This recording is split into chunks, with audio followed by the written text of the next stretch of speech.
สบายดีทุกคนตอนเช้า10 โมงตอนเช้ามาวัดหนองกบวัดปูใหญ่อยู่บ้านทอน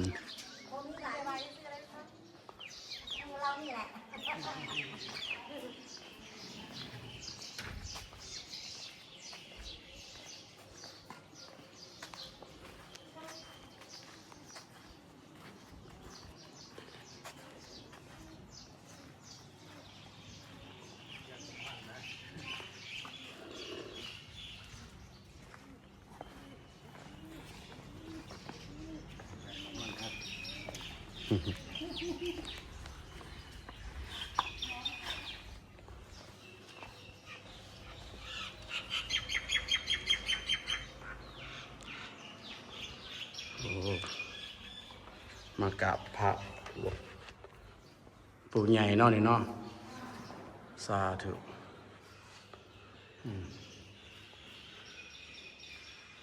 ขอถ่ายรูปได้ยังพอเลยวิดีโอเลย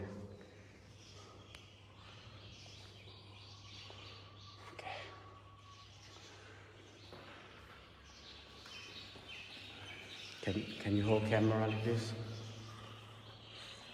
Yeah.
วัดมาวัดที่สอง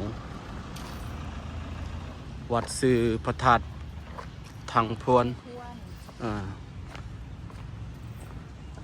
ของมื้อนี้นะวัดที่สองแล้วนี่อยู่เมืองไทยบ้านอย่างเอ้ยบ้านธาตุวัดพระธาตุทางพวน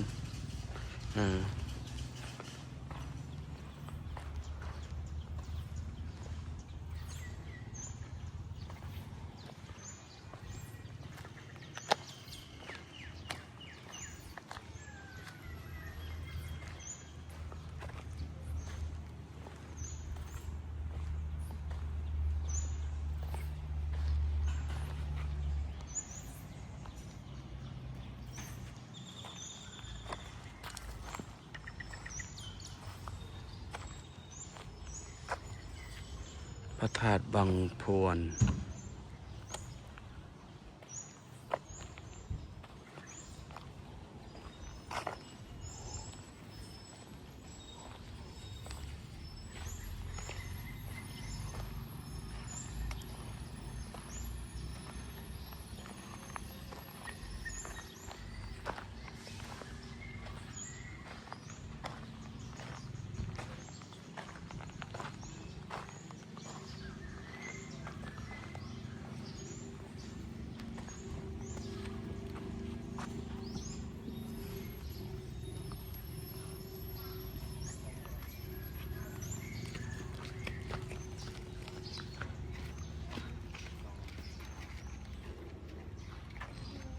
ไป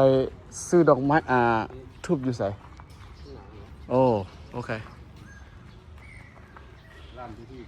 อันนี้มันหน้องอย่างนี้ใช่น้องน้องอันนี้ก็น้องพญานาคบ่น้องอันน้ำศักดิ์สิทธิ์โอ้น้องศักดิ์สิทธิ์ว่าซั่นได้เพิ่นว่า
คือคนเนี่ยพอองค์ดำว่าซั่นศักดิ์สิทธิ์อยู่วัดนี่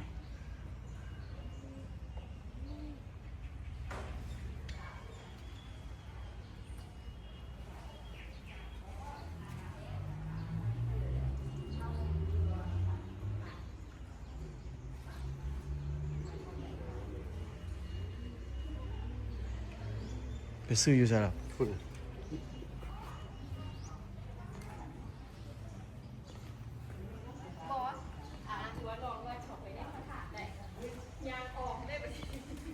ไม่เคยกราบเลยบนผมเริ่มไม่ได้ผมไม่ได้แล้วเราวันนี้มาถือไม่ได้หาทางเขาไม่มียางออกเลยวันนี้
ซื้อนี่ วัดพระธาตุบางโพน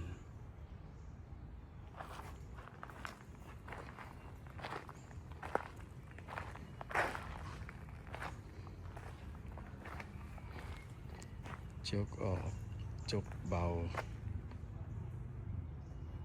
อยู่บ่แล้ว ใจมันมองแน่นอน